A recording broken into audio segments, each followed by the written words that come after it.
खर्च किया है, कि जिसने खुद को खर्च किया है, आने वाले टाइम पे लोगों ने उसे गूगल पर सर्च किया है।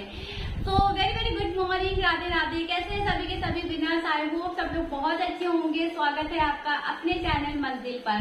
तो आज के जो क्लास है वो इंग्लिश ग्रामर की होने वाली है, और मैंने आपसे पहले ही कहा है कि इंग्लिश ग्रामर एक ऐसा सब्जेक्ट है जिसे आप स्किप नहीं कर सकते हो। ठीक है, 9th 10th में आपके एग्जाम में इंग्लिश ग्रामर भर भर के पूछी जाती है। एंटोनियम्स, synonyms, one words, parts of speech, narrations और क्या आपका एक्टिव पैसिव वॉइस, ये सारी की सारी चीजें आपसे पूछी जाती है एग्जाम में। ठीक है जी, तो इसको तो आप स्किप कर नहीं सकते हो, तो इसलिए इसकी प्रैक्टिस बहुत अच्छी आपको करनी पड़ेगी। तो आज की जो ये क्लास होने वाली है वो आज की क्लास में हम लोग कंजंक्शन को ही कंटिन्यू करने वाले हैं। परसों वाली क्लास में मैंने आपको conjunction, kinds of conjunction, meaning सब कुछ अच्छे से समझाया था। तो जिसने भी परसों वाली क्लास को नहीं देखी है जाके देख लीजिएगा। ठीक है, आइए आज इस क्लास को एक स्टेप आगे लेके चलते हैं। जो भी कैंडिडेट चैनल पे फर्स्ट टाइम विजिट किए हैं, चैनल को सब्सक्राइब कर लीजिएगा। वीडियो पसंद है वीडियो को भी लाइक कर दीजिएगा। आइए अपनी क्लास को एक पॉजिटिव मूड में, एक एनर्जेटिक वे में स्टार्ट करते हैं, और सभी को मेरी तरफ से सुबह की राधे। आइए आज की इस क्लास को शुरू करते हैं। ठीक है, पेन कॉपी आप साथ में लेके बैठिए। जो भी इम्पोर्टेंट चीज आपको यहाँ पढ़ाई जाएगी वो आप अपने नोट्स में ऐड कर सकते हैं। क्लियर है? तो आइए फटाफट से अपनी क्लास को स्टार्ट करते हैं। एक्टिव पार्टिसिपेशन मुझे चाहिए। अब बाकी के काम सारे बाद में, जितनी देर भी क्लास चल रही है उतनी देर आपको इस क्लास में फोकस करना है। क्लियर है? तो चलिए क्लास को स्टार्ट करते हैं। सभी को वेरी वेरी गुड मॉर्निंग, सभी को राधे राधे। आज हम लोग सेकेंड काइंड को पढ़ने वाले हैं ना। तो सेकेंड काइंड कौन सा था हमारा? Subordinate conjunction. ठीक है, कौन सा था? Subordinate conjunction.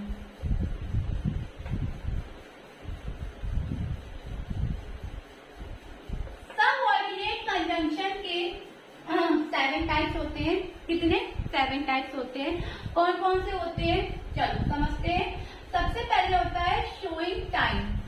ठीक है, शोइंग टाइम। दूसरा आपका होता है शोइंग कंडीशन। Showing condition. तीसरा होता है शोइंग कॉज। चौथा शोइंग पर्पस। पांचवा शोइंग रिजल्ट और इफेक्ट। रिजल्ट और इफेक्ट। ठीक है। छठा शोइंग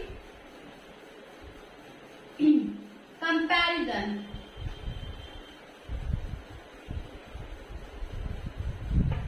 सातवां शोइंग कॉन्ट्रास्ट। ये है आपके 7 टाइप्स। किसके? सबऑर्डिनेट कंजंक्शन के। ये क्या है आपके 7 टाइप्स है? कौन कौन से? पहला शोइंग टाइम, टाइम को डिफाइन करता है। कंडीशन डिफाइन करता है। कॉज बताता है। पर्पस बताता है। रिजल्ट और इफेक्ट के बारे में हमें बताता है। कंपेयर करता है और विरोध करता है। ठीक है, और क्या करता है? ये सारे के सारे क्या है? आपके सबऑर्डिनेट कंजंक्शन है। अब इनको एक एक करके डिटेल में समझते हैं। चलो देखते हैं क्या कह रहा है। एग्जाम्पल के थ्रू इनको डिटेल में समझेंगे। आइए देखते हैं।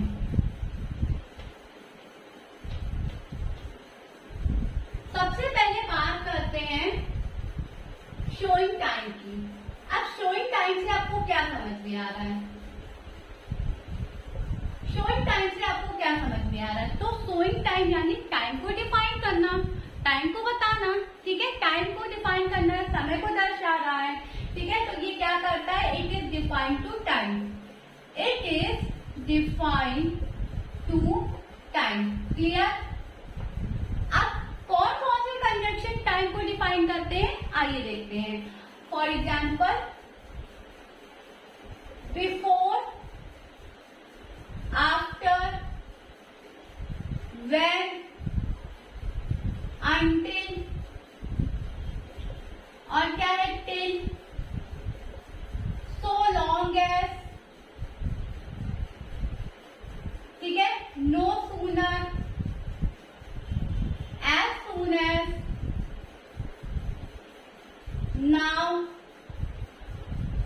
देन ये सारे के सारे क्या है, आपके वो कंजंक्शन है जो टाइम को डिफाइन करते हैं, टाइम को दर्शाते हैं।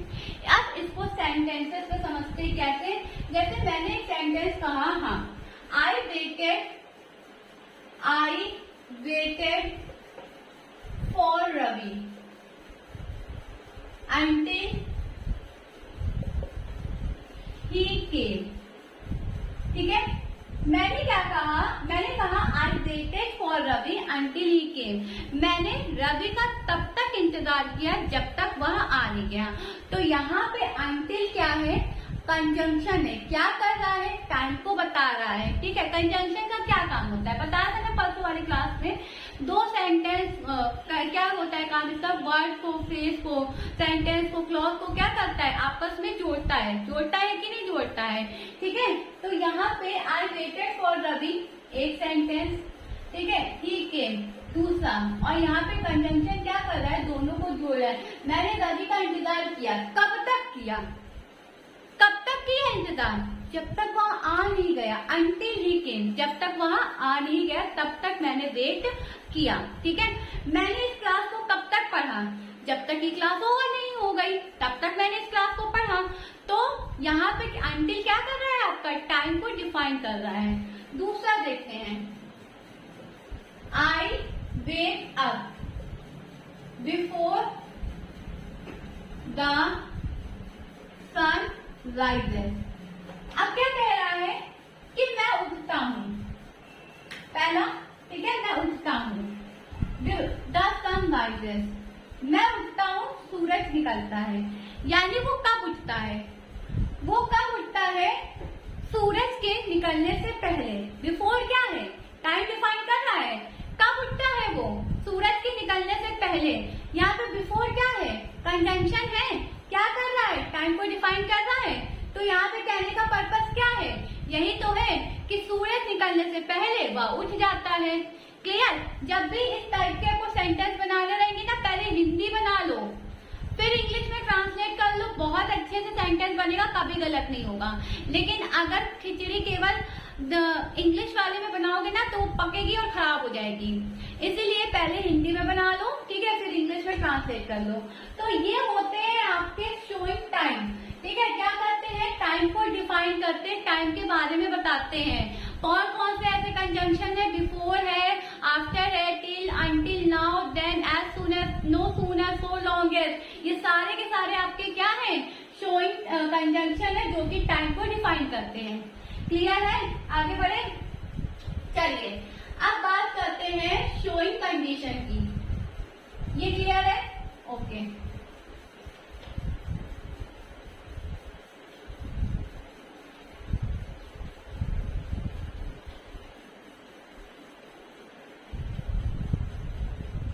दूसरा बात करते हैं शोइंग कंडीशन।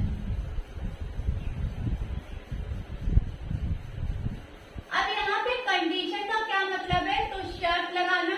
ठीक है, जैसे मैंने अपने छोटे भाई से कहा कि अगर तुम अच्छे से पढ़ाई करोगे, अगर तुम मेहनत करोगे, ठीक है, और तुम्हारे मार्क्स अच्छे आएंगे, ठीक है, तुम्हारे मार्क्स अगर अच्छे आए तो मैं तुम्हें पिज्जा खिलाऊंगा। अब यहाँ पे जब पिज्जा खिलाने की बात आई तो उससे पहले मैं इन्हें एक कंडीशन दे दी। कंडीशन क्या दी, कंडीशन ये है कि तुम्हें मेहनत करनी पड़ेगी तभी तुम्हें पिज्जा मिलेगा। ठीक है, तभी तुम्हें क्या मिलेगा, पिज्जा मिलेगा। यहाँ पे एक कंडीशन डिफाइन कर दी है। तो कंडीशन का क्या मतलब होता है, शर्त लगाना।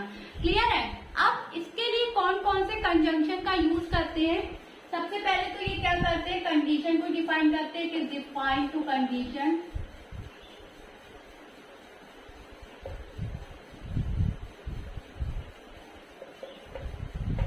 ठीक है, तो इसमें if, unless, provided, as if और किसका, इन केस, ये सारे के सारे क्या है, ये सारे के सारे वो कंजंक्शन है जो कंडीशन को डिफाइन करते हैं। क्लियर, चलो एग्जाम्पल समझते हैं। Example number 1, if you study hard, if you study hard,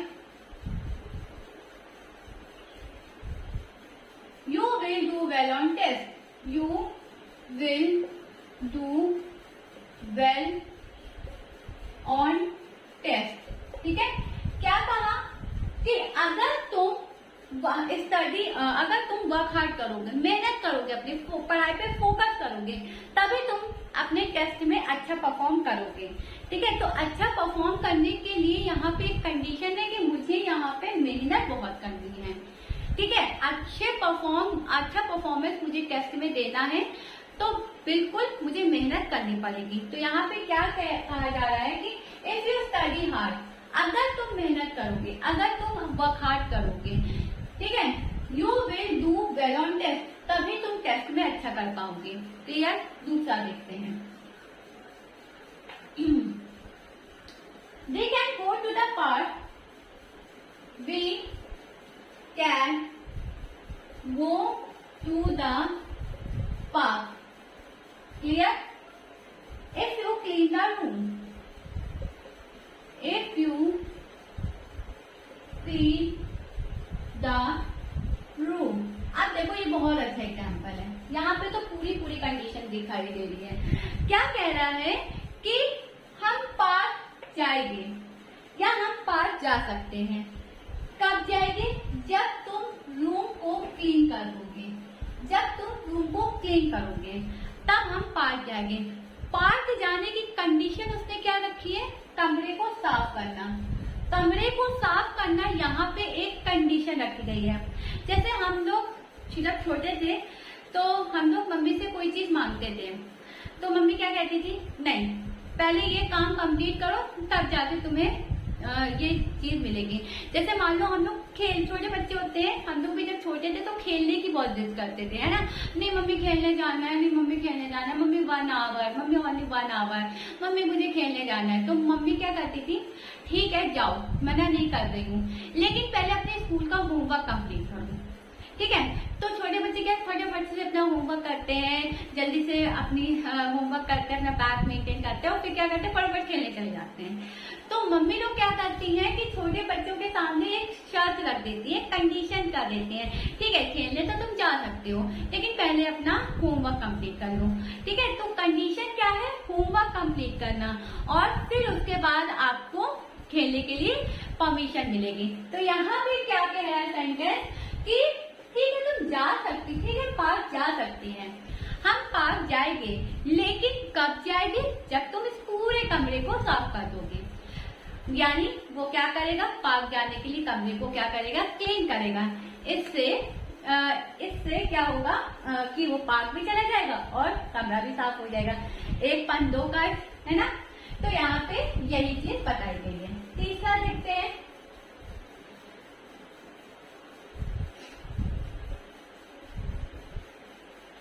Unless he works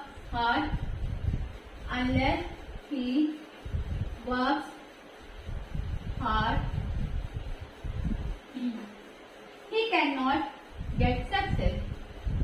He cannot get success. अब देखो, सक्सेस पाने के लिए हमें मेहनत तो करनी है, ठीक है, डिफिकल्टीज को तो फेस करनी है, कुछ भी हो जाए हमें अपने गोल पे फोकस करना ही है। तो यहाँ क्या कहा जा रहा है कि अनलेस ही वर्क्स हार्ड, मेहनत नहीं करोगे तो सक्सेस नहीं मिलेगी। सिंपल सी बात है ना? मेहनत नहीं करोगे सक्सेस नहीं मिलेगी। अगर सक्सेस चाहिए, if you want to get success चाहिए, तो कंडीशन क्या है? कंडीशन एक ही है, वर्क हार्ड। ठीक है, कंडीशन क्या है? एक ही है, वर्क हार्ड। क्लियर? ये हो गया आपके एग्जाम्पल। एक और समझते हैं, 4th,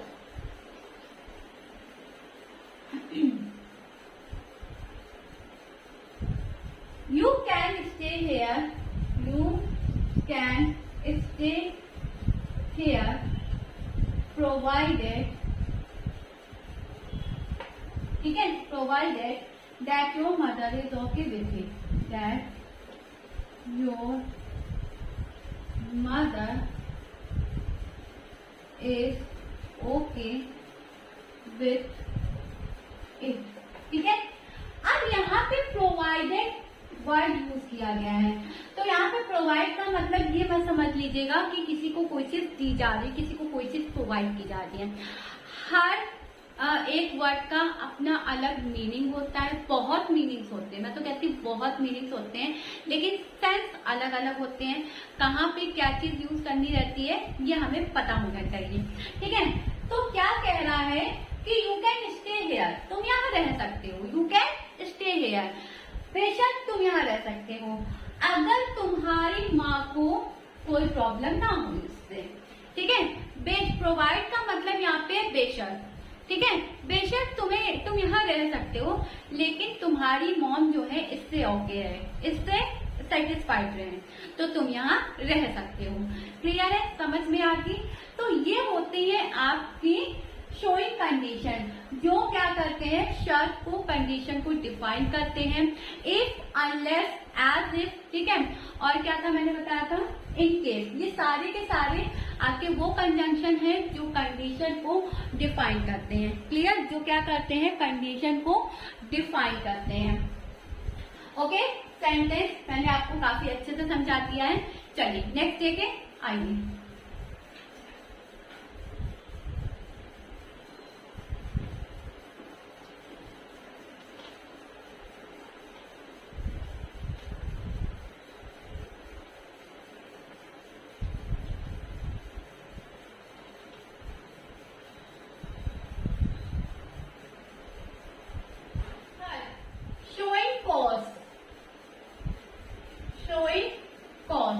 अब ये कॉज का मतलब क्या, कॉज का मतलब रीजन, कारण, ठीक है, कारण। ये क्या करता है, कारण को डिफाइन करता है, रीजन को डिफाइन करता है। It is define to reason, it is define to reason, ठीक है। रीजन को क्या करता है, ये डिफाइन करता है। और रीजन को डिफाइन करने के लिए कौन कौन से कंजंक्शन यूज होते हैं, तो आपके दो यूज होते हैं, एक होता है बिकॉज और एक होता है सिंस, ठीक है। इसके थ्रू आप ये वो कंजंक्शन है जो रीजन को डिफाइन करते हैं। चलो इसको एग्जाम्पल के थ्रू समझते हैं। He could not go to the party, he could not go to the party because his homework was not finished, because his homework was not finished। अब इसको आपको ध्यान से समझना है, ठीक है। क्या कह रहा है, मैंने क्या बताया कि कॉज का मतलब होता है रीजन, कारण, ठीक है। कारण को बताता है, कॉज को डिफाइन करता है। जैसे जब हम लोग मान लो आपके पेरेंट्स किसी पार्टी में गए, ठीक है, ये अभी एग्जाम्पल बताती हूँ। आपके पेरेंट्स पार्टी में गए, आप उनके साथ नहीं गए, तो रिलेशन वाले पूछते हैं ना, रिश्तेदार पूछते हैं, अरे शर्मा जी आपका बेटा नहीं आया, तो क्या कहते हैं वहां पे पेरेंट्स आपके, अरे भाई वो थोड़ा एग्जाम था ना, इस वजह से नहीं आ पाया हमारा बेटा हमारे साथ। तो यहाँ पे जो पेरेंट्स है आपके, वो आपके बारे में बता रहे हैं कि क्यों नहीं आ पाया। कारण क्या है, एग्जाम है, कारण क्या है, एग्जाम है, ठीक है। यहाँ पे कारण उन्होंने क्या बताया, एग्जाम बताया, रीजन बताया, ठीक है। तो यहाँ पे ये आपका क्या है, कॉज बता रहा है। तो क्या है पहला sentence, he could not go to the party, वो पार्टी में नहीं जा सका। क्यों नहीं जा सका, बिकॉज, ठीक है, क्यों यानी वाई, और क्योंकि यानी बिकॉज, है ना। Because his homework was not finished, उसका होमवर्क कंप्लीट नहीं था। इस वजह से मम्मी ने कहा चुपचाप बैठ के यही होमवर्क कर, तुझे कहीं नहीं जाना है, ठीक है, हम दो जाएंगे पार्टी एंजॉय करके चले आएंगे, तुम्हें सबसे पहले क्या करना है, अपना होमवर्क फिनिश करना है। मम्मी ने उसे डांट लगाई और वो बेचारा बैठ के होमवर्क कर रहा है, और अब बाकी जो पेरेंट्स है वो लोग गए पार्टी में, ठीक है। तो अगर वो अपना होमवर्क कंप्लीट कर लेता तो वो भी चला जाता है, लेकिन नहीं कर पाया। तो यहाँ पे क्या कह रहा है कि वो पार्टी में नहीं जा सका। क्यों नहीं जा सका भाई? क्योंकि उसका होमवर्क कंप्लीट नहीं था। क्लियर? तो कारण क्या है? होमवर्क ना कंप्लीट होना। दूसरा देखते हैं, he is absent because he is ill. He is absent because he is ill. अच्छा, छोटे में तो सभी बीमार पड़े होंगे, है ना। वैसे मैं चाहती हूँ सब लोग हेल्दी रहें, ठीक है, कोई भी बीमारी आपको कभी ना छुए, ठीक है। तो यहाँ पे मैं बस एग्जांपल ले रही हूँ कि छोटे थे जब हम, तो कभी कभी भी फीवर हो जाता था, ठीक है, तो हम क्या करते थे, स्कूल नहीं जाते थे। तो मैम लोग पूछती थी, क्यों बेटा, क्यों स्कूल नहीं आते कल? तो रीजन क्या बताते थे कि इल है हम, यानी बीमार है हम, इस वजह से हम कल स्कूल नहीं आ पाए थे। तो रीजन क्या बता रहा है कि वह बीमार है, इसी कारण वो क्या है, स्कूल में एब्सेंट है। क्लियर? नेक्स्ट देखते हैं, हर।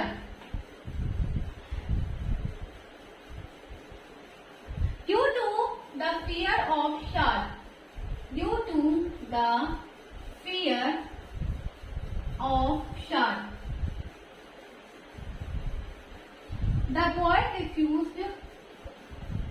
the boy refused to swim in the ocean.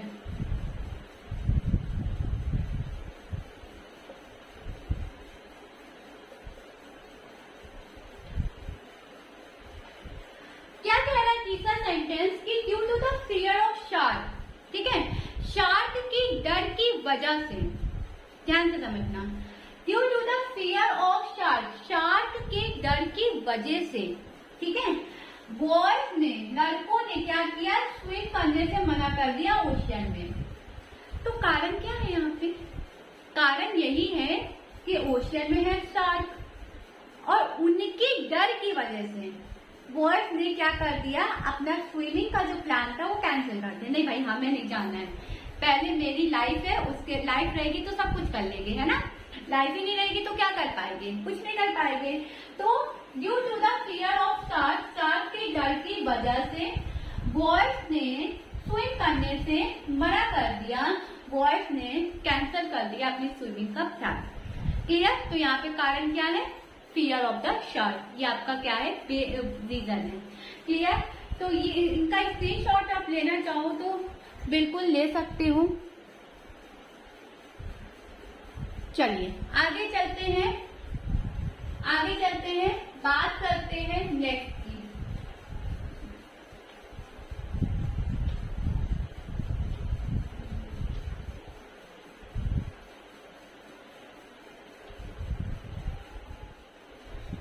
Sowing purpose. अब पर्पस तो सबको पता होगा, है ना, क्या होता है, उद्देश्य। क्लियर? तो इसमें क्या होता है कि ये क्या करते हैं, पर्पस को शो करते हैं, पर्पस को डिफाइन करते हैं। It is defined to purpose, it is defined to purpose. Clear है? ओके। कंजंक्शन कौन कौन से यूज होते हैं? तो so that, in order that, ये दोनों कंजंक्शन क्या होते हैं, आपके पर्पस के लिए डिफाइन किए जाते हैं। ठीक है, मान लो आप किसी फील्ड में गए, ठीक है, आपने बीटेक, मान लो आप बीटेक कर रहे हो, तो आप बीटेक क्यों कर रहे हो, क्यों कर रहे हो आप बीटेक? क्यों? क्योंकि आपका एक पर्पस है ना, आपका एक एम है, उद्देश्य है कि मुझे इंजीनियर करना है, इसलिए मुझे बीटेक करना है। क्लियर है? क्लियर है या नहीं करना है? मुझे टीचर बनना है, इसलिए मुझे बीएड करना है।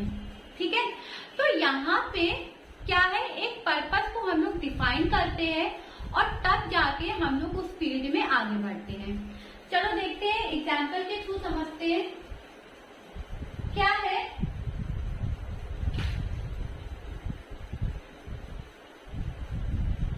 Okay, I am taking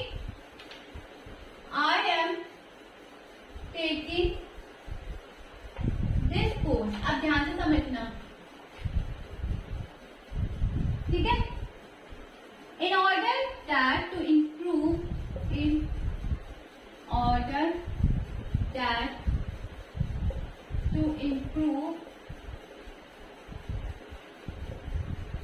my communication skill. ठीक है, ओके। क्या कह रहा है पहला एग्जाम्पल कि आई एम टेकिंग द कोर्स, मैं ये कोर्स ले रही हूँ। ठीक है, पर्पस क्या है उसका? पहला सेंटेंस है कि मैं ये कोर्स ले रही हूँ। ठीक है, उसका पर्पस क्या है? उसका पर्पस क्या है? उसका पर्पस है कि वो अपनी कम्युनिकेशन स्किल को इम्प्रूव कर सके, इस वजह से वो कोर्स ले रही है। ठीक है, इस वजह से वो क्या कर रही है? कोर्स ले रही है। तो उसके कोर्स लेने का यहाँ पे एक गोल सेट है, यहाँ पे एक एम सेट है, यहाँ पे एक पर्पस सेट है कि वो कोर्स इसलिए ले रही है ताकि वो अपनी कम्युनिकेशन स्किल को सुधार सके। ठीक है, दूसरा देखते हैं। दूसरा क्या कह रहा है? I M studying hard, I am studying hard in order to pass my exam, in order to pass my exam। क्या कह रहा है? जो नेक्स्ट एग्जाम्पल कि मैं हार्ड वर्क कर रही हूँ। ठीक है, मैं पढ़ाई में हार्ड वर्क कर रही हूँ। क्यों कर रही हूँ? क्यों कर रही हूँ? एक पर्पस है ना, एक गोल है ना। क्यों कर रही हूँ? ताकि मैं अपने इस एग्जाम को पास कर सकूं। मेरा एम्बिशन ये है, मेरा पर्पस ये है कि मुझे इस एग्जाम को पास करना है और उसके लिए मुझे क्या करनी है? स्टडी हार्ड करनी है, यानी मेहनत करना है पढ़ाई पे। ठीक है, पढ़ाई पे क्या करना है? मेहनत करना है। क्लियर है? तीसरा देखते हैं।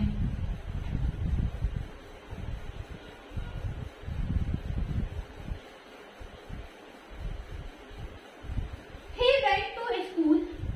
He went to school so that he might read there.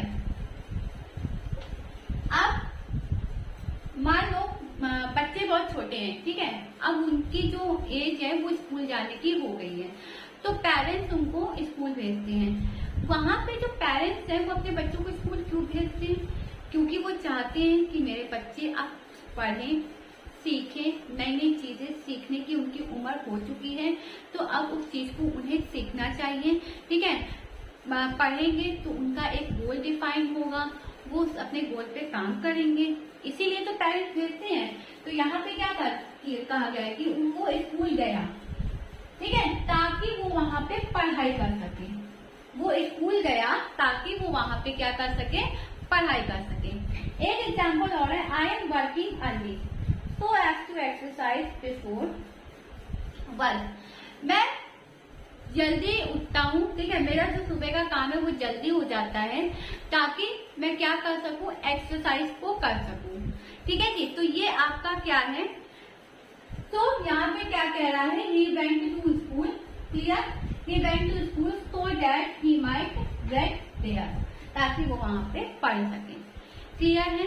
तो ये सोइंग पर्पस आई होप आपको समझ में आ गया होगा। नेक्स्ट देखते हैं।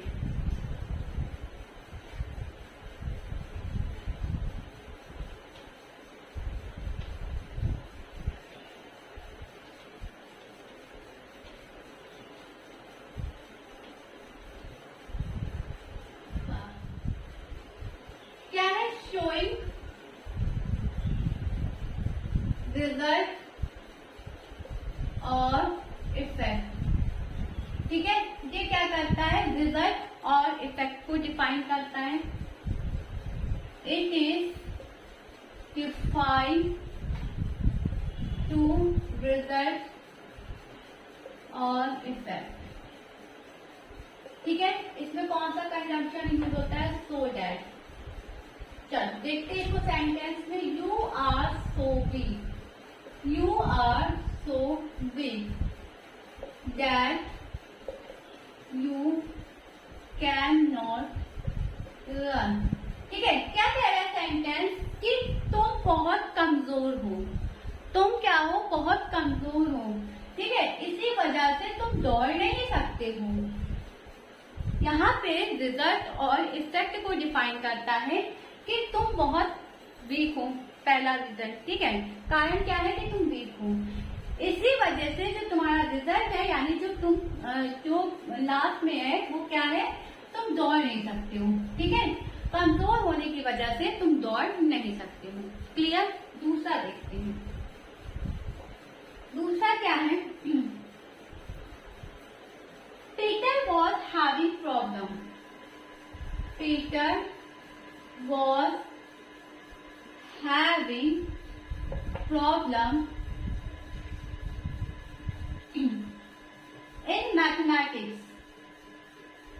in mathematics.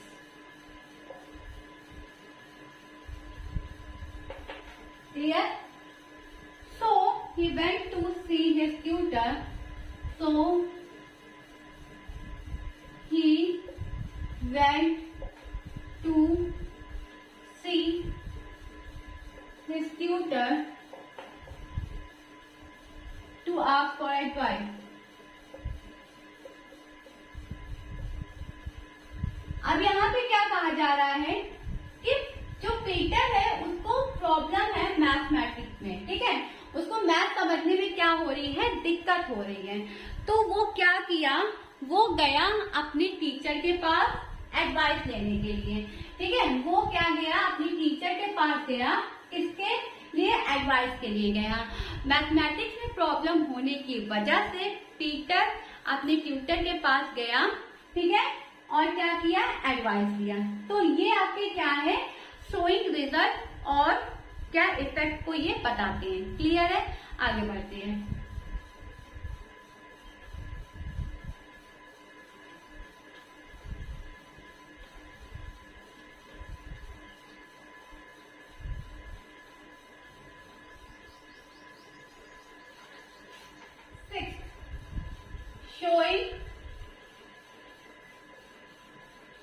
showing comparison। अब कंपैरिजन का मतलब तो सबको पता होगा, पता है या नहीं पता है, क्या होता है, तुलना करना।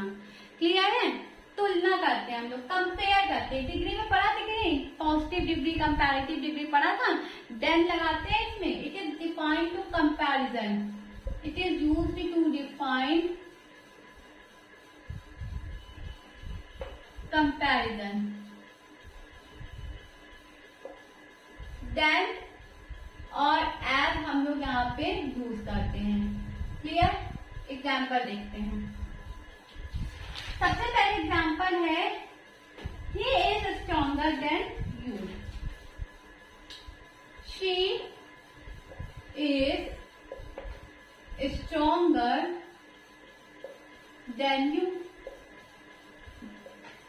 अब क्या कह रहा है कि she is stronger than you, वह तुमसे भी ज्यादा स्ट्रॉन्ग है, तुमसे भी ज्यादा स्ट्रॉन्ग है। तो क्या हो रहा है, कंपेयर हो रहा है कि नहीं हो रहा है, ठीक है, कंपेयर हो रहा है कि नहीं हो रहा है।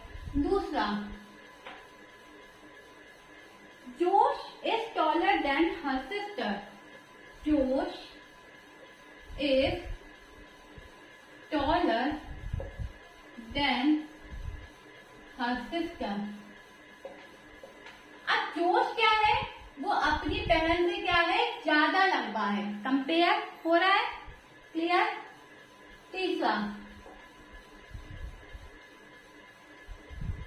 The computer is bigger than the mobile phone.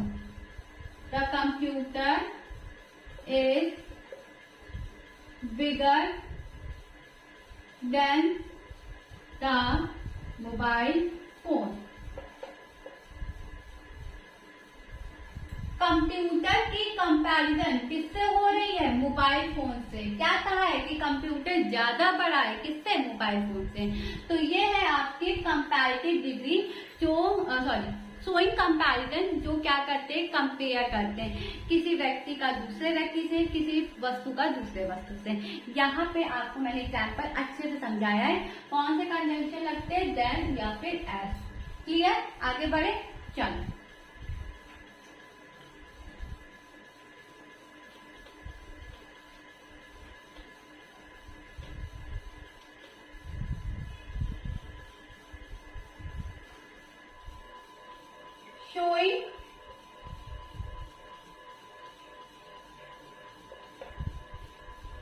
Contrast, विरोध बताना। ठीक है जी, तो क्या करते हैं, it is used to define, it is used to define contrast. ठीक है, तो इसमें कौन कौन से कंजंक्शन यूज होते हैं, ऑल्दो, दो, इवन इफ, ये सारे के क्या होते, ये सारे कंजंक्शन क्या करते हैं, कॉन्ट्रास्ट को डिफाइन करते हैं। क्लियर, चलो पहला एग्जाम्पल देखते हैं। तो he is poor he is honest, though he is poor he is honest. ठीक है, गरीब होते हुए भी वो क्या है, ईमानदार है। ठीक है, गरीब तो है ही है, इसके साथ साथ क्या है, ईमानदार है। क्लियर, दूसरा, although it was raining we went for a walk, although it was raining we went for a walk। क्या बनेगा इसका हिंदी में मीनिंग, हालांकि बारिश तो हो रही थी लेकिन फिर भी हमने क्या किया, टहलने के लिए गए। बारिश तो हो रही थी हालांकि हम टहलने गए थे। तो ये क्या है आपके शोइंग कॉन्ट्रास्ट, जो क्या करते हैं, विरोध करते हैं। ठीक है, विरोध बताने वाले ये कंजंक्शन होते हैं। कौन कौन से कंजंक्शन यूज किए जाते हैं इसमें, ऑल्दो, दो, इवन इफ। एग्जाम्पल मैंने आपको बता दिया, आई होप आपको क्लियर होगा। ठीक है जी, तो आज के लिए फिलहाल बस इतना ही। क्लास कैसी लगी ये मुझे कमेंट सेक्शन में जरूर बताइएगा। वीडियो पसंद आई है तो प्लीज लाइक कर दिया करिए। ठीक है जी, तो आज के लिए फिलहाल बस इतना ही। That's all for today. Thank you everyone for being with me in this session and see you guys tomorrow same time same place. Bye bye, take care, have a great day. पढ़ते रहिए, मेहनत करते रहिए, आगे बढ़ते रहिए। Keep learning, good luck, have a great day और जय हिंद।